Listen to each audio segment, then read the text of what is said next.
હાલમાં કૌશિક કાકા ગુજરી ગયા તો બધા ત્યાં ભેગા થયેલા, તો તમારી કાકી પણ ત્યાં હતી. હવે કૌશિક કાકાનું પાર્થિવ શરીર, ડેડ બોડી, એ હોસ્પિટલથી ઘરે આવવાનું હતું. તો બધા અહીંયા બાજુ ભેગા થયેલા, તો તમારી કાકી સાંભળો ને, હું શું કહું છું. પેલા કૌશિક કાકા નીકળી ગયા ત્યાંથી, હોસ્પિટલમાંથી નીકળી ગયા તે વખતે એમ્બ્યુલન્સ આવી. તા શું કે બોલો 100 વર્ષના થશે. ડેડ બોડી આવી છે, શું 100 વર્ષ?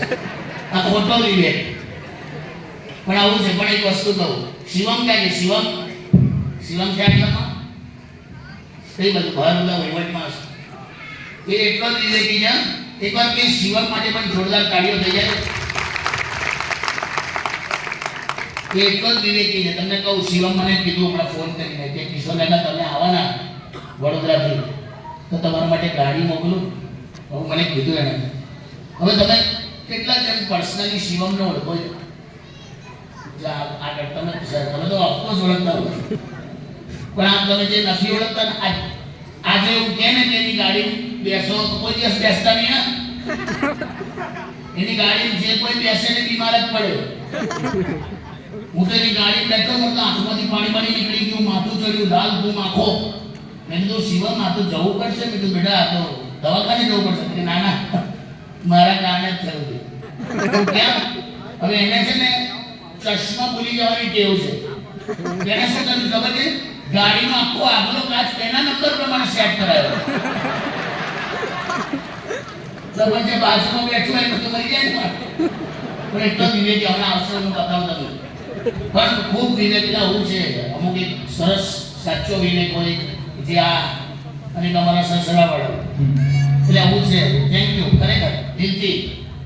હે કિશોર કાકા, તો આમ તમે સ્ટ્રગલ કેવું જોયું, ગરીબી કેવી જોઈ? જોઈ સાહેબ, આ બધું હમણાં શ્રીનાથજી જ્વેલર્સ જે આટલું બધું જ્યાં લકી ડ્રોમાં જે ગાડી વાડી બધું આપે છે, મેં જોયું છે. જે જાઓ જલાલી જોઈ છે મેં. અને એક મને મારું બાળપણ યાદ આવે સાહેબ. એવી ગરીબી, મારી ત્યાં તો 3x3 નું બાથરૂમ. ખરેખર કહું છું, 3x3 લિટરલી આટલું જ છે. આટલું 3x3 સ્લીપ થાવ તો ટેકની નો ઉભા રહો, પડાય નહીં આવતા. બહુ ગરીબી વાળા. મારા બાપા એવા બાપા તો કોઈ પૈસો જ ના ખર્ચે યાર, કશું જ નહીં. એક વચરા વેડ્યા તો ભિક્ષુ કોને બિચારો ભિખારી એ આઈને જો મારા બાપાને કહે ને કે સાહેબ કઈ અપાવો ને, તો સાહેબ કઈ અપાવો, તો સ્કૂટર પર બેસીને આટો અપાયો, પણ પૈસા તો ના જ આવ્યા. તો મારા બાપા યાર, એટલે આવું બધું બહુ જોયું છે. કિડનેપ થઈ જાવ તો શું કરે તમારા બાળક? કશું ના કરે. આ બધું પિક્ચરોમાં એવું બતાડે, तुम्हारा बच्चा हमारे कब्जे में है, इतने लाख रुपए लेगा. मारो बाबा तो હું કિડનેપ થઈ જાઉં ને તો પોલીસ સ્ટેશન ફોન તો જવા દે. જેટલા દિવસ કિડનેપ તો ને એટલા દિવસ રૂમ ભાડે આપી દે કે આને જે મળે પૈસા જ ના થતો. એટલું તો ઠીક છે, પણ બાળપણ વિશે કાઢ્યું. હા, અને તમારું બાળપણ કેવું રહ્યું? હું જાઉં છું બધું આ રીતે. પણ મને બાળપણમાં એટલું તમને કહું, અહીંયા જે છોકરાઓના એટલે સ્કૂલના છોકરાઓ ક્યાં છે? કોઈ આમ કરો તો સ્કૂલના છોકરાઓ એક વસ્તુ કહું છે, આ બાળપણની વાત નીકળી એટલે સ્કૂલની વાત કરી. આ છોકરાઓનું જનરેશન, જેટલા આપણે બેઠા પેરેન્ટ્સ, એ લોકોને કહી દઉં, આ લોકો બહુ મેચ્યોર થઈ ગયા છે. સાચું કહું, બહુ મેચ્યોર થઈ ગયા. હવે આપણે નતા, આપણું યાદ ખબર જ ના પડે કશું. આ તો હમણાં 9મા ધોરણનો 9th સ્ટાન્ડર્ડનો છોકરો બેંગ્લોરમાં કોઈ એવું સોફ્ટવેર બનાવ્યું છે. The world wants that software in millions of dollars. આ ટેલેન્ટ છે આ જનરેશન. એકવાર આ જનરેશન માટે જોરદાર કાર્યો થઈ જાય. તો બેટા અમારામાં પણ ટેલેન્ટ હતું. હા, આવું નતું પણ હતું. અમે લોટો પકડવાની સ્ટાઇલ પરથી કહી દઈએ કે પીવામાં વાપરશે કે ધોવામાં.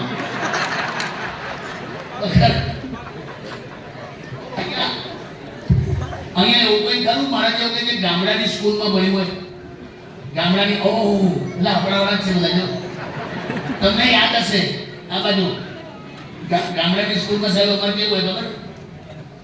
કોક કોઈ ગામમાં ગુજરી જાય ને કોઈ વડીલ, તો આખી સ્કૂલ છોડી દે, બધા રજા.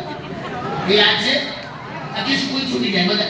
આટલું મોટું ગામ હોય, બધા બીજાને ઓળખતા હોય. ને કોઈક વડીલ ગયો તો બધા છોડી દે. એમાં કોઈક અમારા ગામમાં કોઈક વડીલ ગુજરી ગયું, આખી સ્કૂલ છૂટી. તો હું ને મારો ખાસ ભાઈબંધ વિઠ્ઠલ, અમે બે જણ ચાલતા ચાલતા જતા હતા. તો સામેથી કોઈક બે વડીલો આમ ચાલતા ચાલતા આવતા હતા. તો વિઠ્ઠલ હું બોલે, ભગત જો કે બે રજાઓ આવી.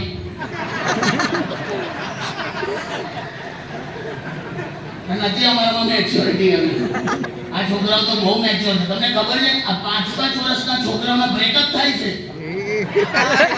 ખરેખર કહું છું, આવડા બ્રેકઅપ થાય છે. આ લોકોની ફેસબુક પર જોજો શું લખે ખબર છે? बेबी तुम्हारे लिए जान दे सकता हूँ. या तो पहला आखो जन्मी तो जा शनि वाली जान दे सकता लगे. અને અમારા ગામડાના જેટલા છે આપણે બધા બેઠા છે. આપણે આસુ આ લોકો ઇંગ્લિશમાં શું કે પેલું આ નિબંધ શું કે આ લોકો ऐसे હે ને. અમારે છે ને બેટા એક ફિક્સ આવતું હતું. અમારા ગામવાળાને તો બધાને પૂછ્યું છે. આપણે દર વખતે એક જ ફિક્સ હોય, માય બેસ્ટ ફ્રેન્ડ. 10 વર્ષથી યાદ આવે માય બેસ્ટ ફ્રેન્ડ. એટલે ગોઠવી નાખેલું. પણ મારી વખતે જુદું આવ્યું. મારી વખત આવ્યું માય ફાધર. હવે જ્યાં જ્યાં ફ્રેન્ડ ગોઠેલું ત્યાં ફાધર ગાલવાનું ચાલુ કર્યું.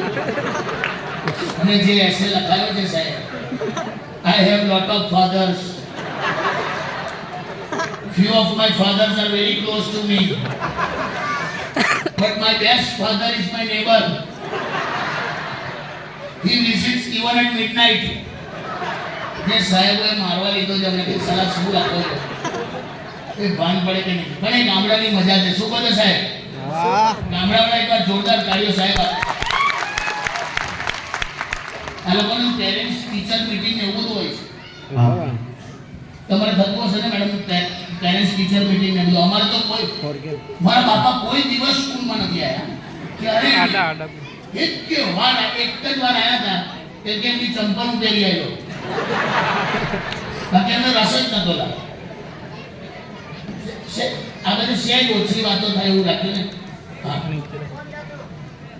કોઈ દિવસ એમનો રસ નતો સ્કૂલે. પણ સ્કૂલ લાઈફ એટલે બેસ્ટ લાઈફ. આમાં મારે ખાલી એટલું જ પૂછવું છે આપ સૌને, અમે એવું કોઈ ખરું કે ખાલી બોયઝ સ્કૂલમાં જ ભણ્યું હોય? ઓનલી બોયઝ સ્કૂલ વાળા ખરા કોઈ? તમે સાહેબ બોયઝ સ્કૂલ? અરે બાપરે, હું તમારો પ્રોબ્લેમ સમજી શકું છું. સાહેબ તમે લોકો હસો છો, પણ સાચે અમને પૂછી જોજો.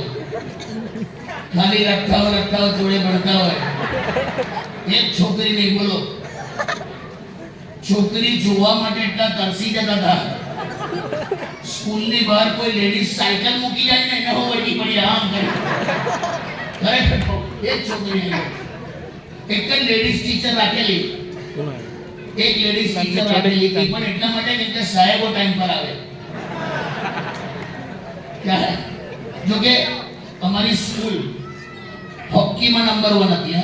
સ્પોર્ટ્સમાં સ્પોર્ટ્સ નહીં, નાની વાતે બાપા લે આમ મગજ મારી. અને એક જ પ્રોબ્લેમ હતો અમારી સ્કૂલનો, હતો સંડાસનો પ્રોબ્લેમ હતો. તો શું કરવાનું? મેં તો ઊંધા આચાર્ય સાહેબને પાસે ગયો. કીધું સાહેબ 250 છોકરા ભણે છે અને એક જ સંડાસ હોય. તેમણે શું સોલ્યુશન કાઢ્યું ખબર છે? એમણે સ્કૂલની પાછલી દિવાલ તોડીને રેલવે લાઈન અંદર લઈ લીધી. મજા કરો કે મજા કરો. બેઠા હોય આવે તો શું કરવાનું? અમે ભણ્યા ત્યાં સુધી સ્કૂલનું ટાઈમ ટેબલ મળે નતું, રેલવેનું અઠવાડિયામાં કરી નાખેલું છે. બોલો આવો તો સખત. એટલે પણ સ્કૂલ લાઈફ એટલે મજાની લાઈફ છે, સવાલ જ નથી. કાકા સ્કૂલ લાઈફ ની તો વાત તમે સરસ મજાની કરી. હા, અને વેકેશન ખાસ એક નાનકડી વસ્તુ યાદ.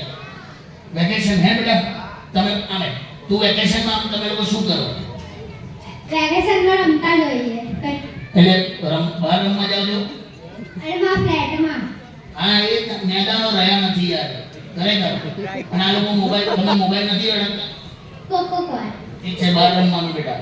અમારે તો વેકેશનમાં આપણે જેટલા વડીલો હશે તમને ખ્યાલ હશે, જો તમે એગ્રી થતા હો તો પ્લીઝ અવાજ કરીને એગ્રી કર.